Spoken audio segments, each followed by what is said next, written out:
Hey, what's up you guys? It's Dorothy and welcome back to my channel. Excuse me. When I read a lot for you guys, like when I do all of these videos so close together, my voice starts to fade a little bit, so I'm trying to not let that happen. Anyways, in today's video we're going to go into chapter 8 of One of Us is Next by Karen and McManus. I'm thinking that I am just going to start reading the full chapter in one video no matter how long the video is. So bear with me because these videos may end up being over 20 minutes long. But let's get right into this video. This video may contain sensitive topics and foul language. If you do not wish to continue, please click off of the video now. You have been warned. Did that way it looks like I'm wearing clothes. Because I am, I promise. Chapter 8. Phoebe, February 28th. I send the text to Jules, rapid fire. On Friday afternoon, one after the other. You've been busy, huh? Feel like doing something tonight? I have to work, but only till 8. Want to meet me there? Then I sit on the edge of my bed, gazing around the room. I share with Emma. It's smaller than the bedroom I had to myself in our old house and crammed with twice as much stuff. Mom got a workers' comp settlement from Dad's company when he died, and while she never talked about how much it was, I thought it was enough that she wouldn't have to go back to work unless she wanted to. And we could stay where we were. Now Mom works at an office manager job she hates, and we live here. When we moved last summer, she told us the downsizing to an apartment was about convenience, not money, but nobody except Owen believed her. I get up and wander to Emma's side of the room, which is pristine compared to mine. Her bed is neatly made, every wrinkle smoothed away from the scalloped white coverlet. There's nothing on her desk except the laptop we share, a coffee mug filled with the colored pencils, and a notebook with a Monet print on the cover. I have a sudden urge to open the notebook and scrawl a message in the most apologetic color I can find. Pale pink, maybe. Emma, I miss you. I've been missing you for years. Just tell me how to make this up to you and I'll do it. Emma is at the library, and even though we barely speaking, the emptiness of our room almost tempts me to knock on Owen's door and offer to play Bounty Wars. I'm saved by the chime of my phone and glance down in surprise to a return text from Jules. She's been cold toward me ever since the Derek reveal, and I wasn't expecting a quick response. Is that thing tonight with Cooper, Clay, and everybody?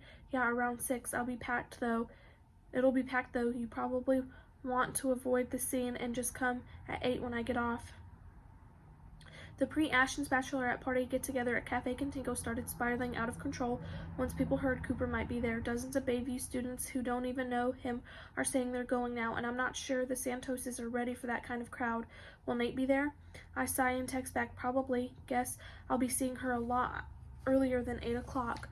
My phone rings, startling me. Jules wants to FaceTime. I hit accept and her face fills the screen, grinning expectantly. Hey, she says, sounding like her usual self. Do you have time for a wardrobe consultant? Of course.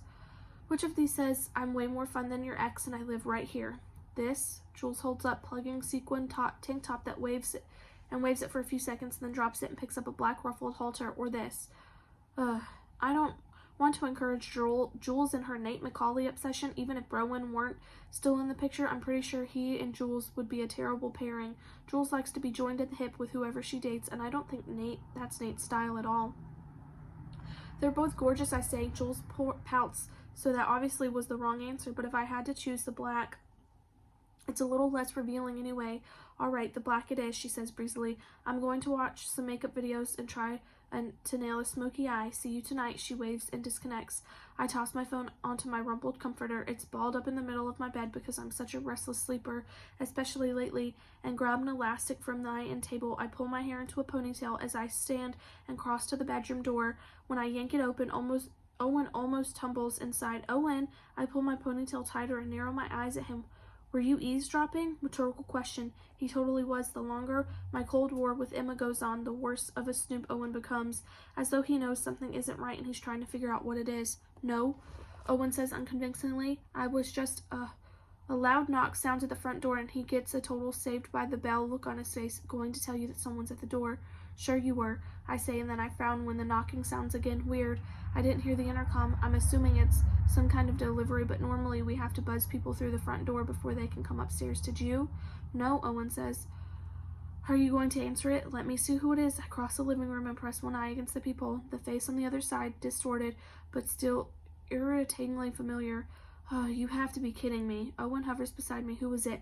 Go to your room, okay? He doesn't move and I give him a gentle shove. Just for a few minutes, and then I'll come play Bounty Wars with you. Owen grins. All right.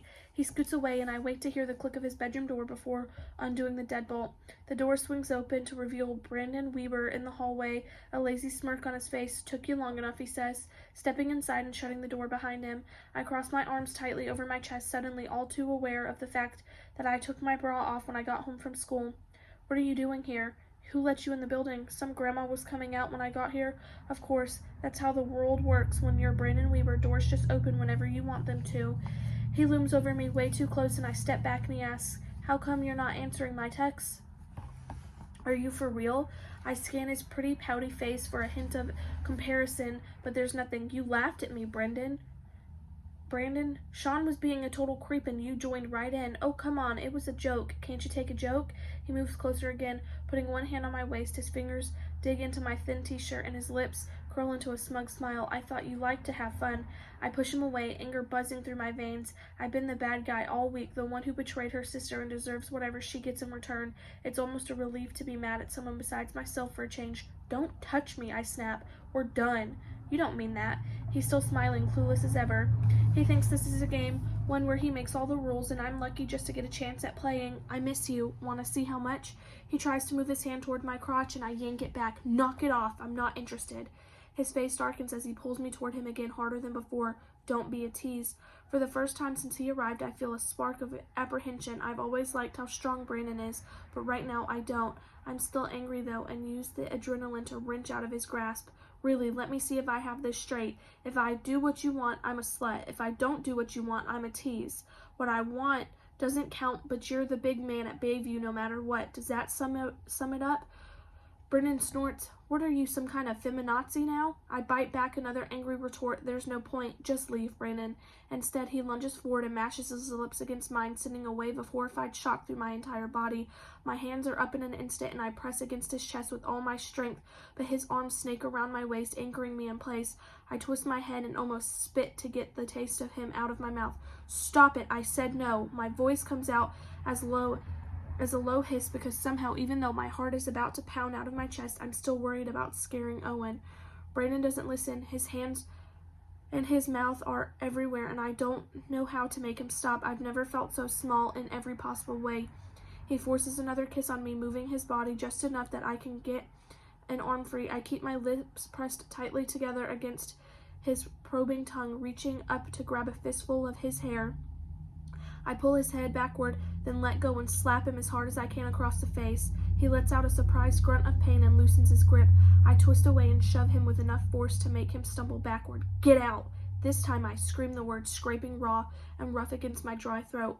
Brandon stares at me, slack-jawed with shock, my handprint seared red across his pale cheek. His mouth twists, and I take a step back, poised to run. I don't even know where when Owen's door bursts open. Phoebe, he pokes his head around the door frame, eyes wide. What's going on? Nothing, I say, trying to keep my voice steady. Brandon was just leaving. Brandon barks out a bitter laugh, his eyes flicking from me to Owen. What's up, little man, he says, his mouth twisted in a sneer. Nothing to see here, just your sister being a whore, but I guess your family knows all about that, right? Especially Emma. I inhale sharply and clench my fist, my sore palms stinging with almost overwhelming urge to hit him again. Brendan's eyes gleam, his parting shot landed. He opens the door and lifts one hand in a jaunty wave. See you around, Phoebe. Then he shoves his hands into his pockets and backs down the hallway, his eyes never leaving my face. I slam the door shut and click the deadbolt. After that, I can't seem to move, my hand frozen on the lock. Phoebe, Owen asks, his small voice. My forehead pressed against the closed door. I cannot have this conversation with my little brother. Go back to your room. Are you? Go back to your room, Owen, please. I hear footsteps and a soft click. I wait another beat until I let tears fall. None of this would be happening if Dad were here. I know it, down to my core, that I'd be better, smarter, stronger person if he hadn't died. I remember the day like it was yesterday, me and Emma both homesick with the flu, curled on opposite sides of the couch in our old house, covered in blankets. Mom was in the kitchen getting us popsicles when her phone rang. I heard her harried hello. We were starting to wear her out at that point, and then she went silent. Is it serious? She finally asked, in a voice I'd never heard before. She appeared in the doorway a few minutes later, clutching her phone in one hand and a half-melted popsicle in the other. I have to leave you for a little while, she said in the same robotic tone. Purple liquid dripped down one arm. There's been an accident.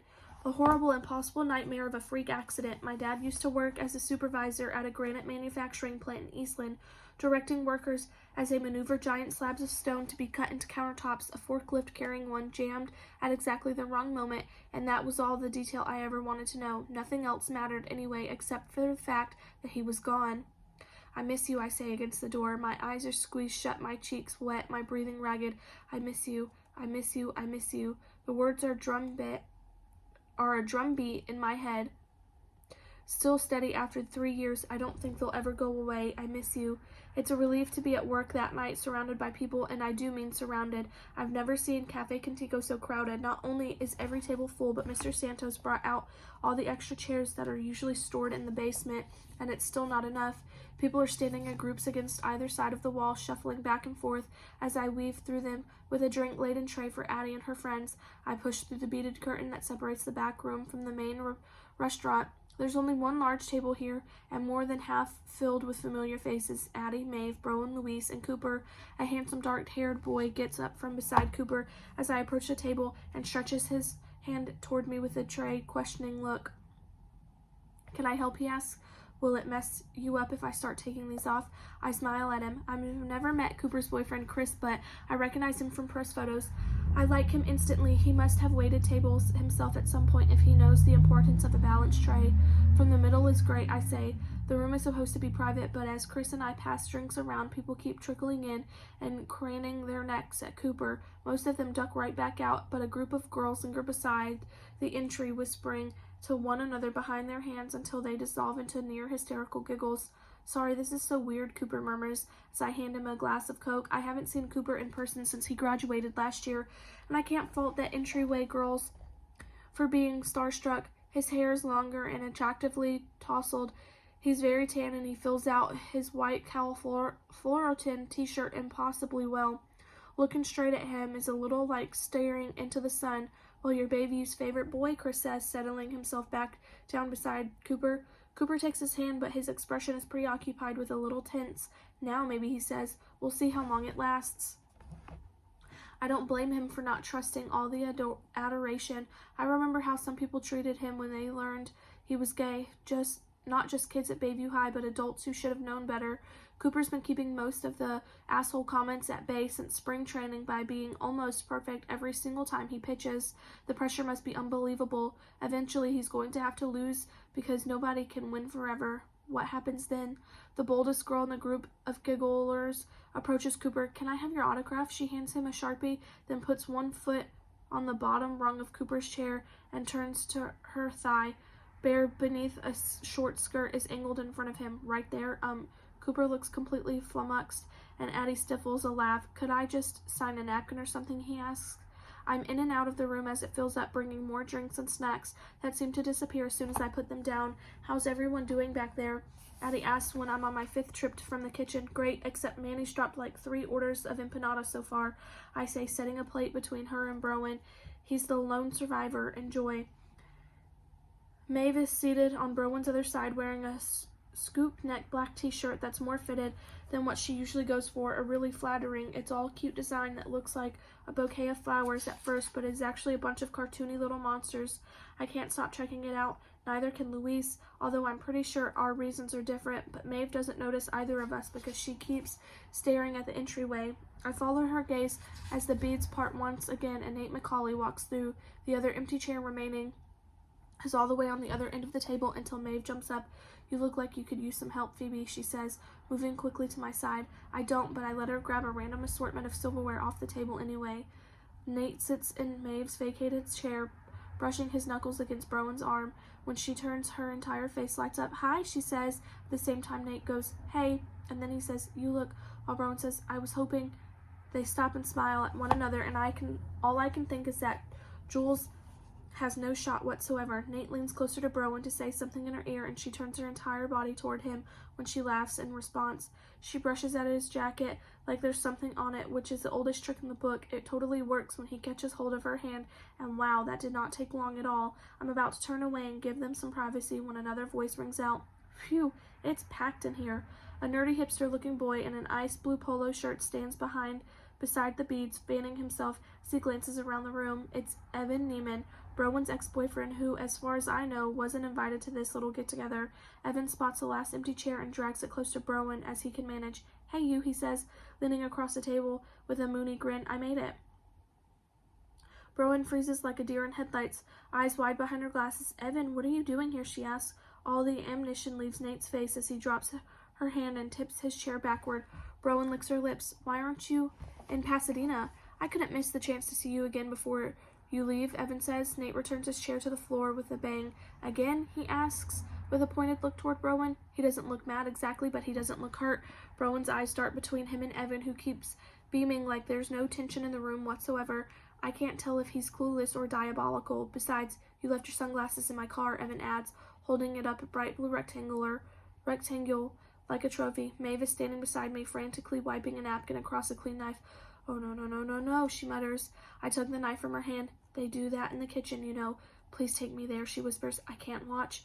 I give her my tray, and we move toward the door, but pause when I hand-whisk the beads to one side, and a girl enters. I don't recognize Jules at first. She's really rocking whatever smoky-eye tutorial she watched. Her dark hair is flat ironed, and she's wearing that sequin tank top with a pair of skin-tight jeans and a high-heeled sandals.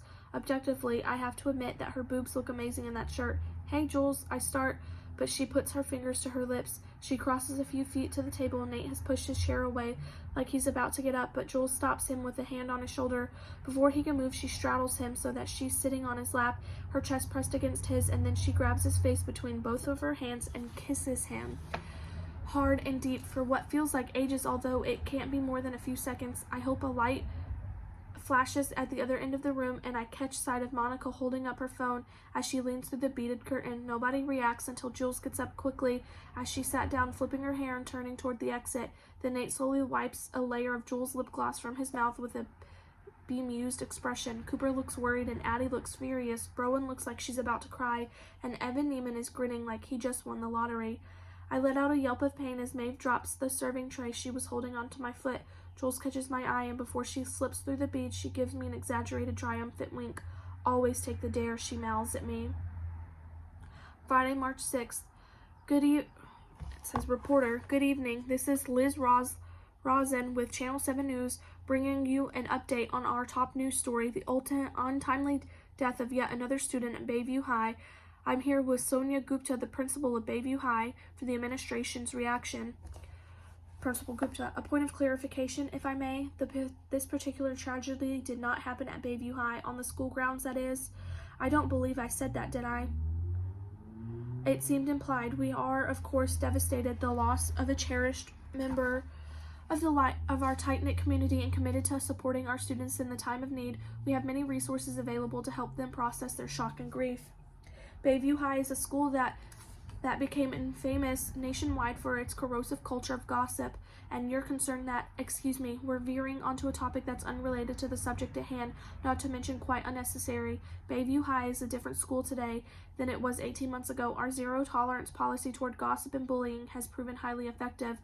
We were even profiled in Education Today magazine last summer." I'm not familiar with that. It's very highly regarded. That is the end of chapter 8. I will see you guys in the next video. Bye.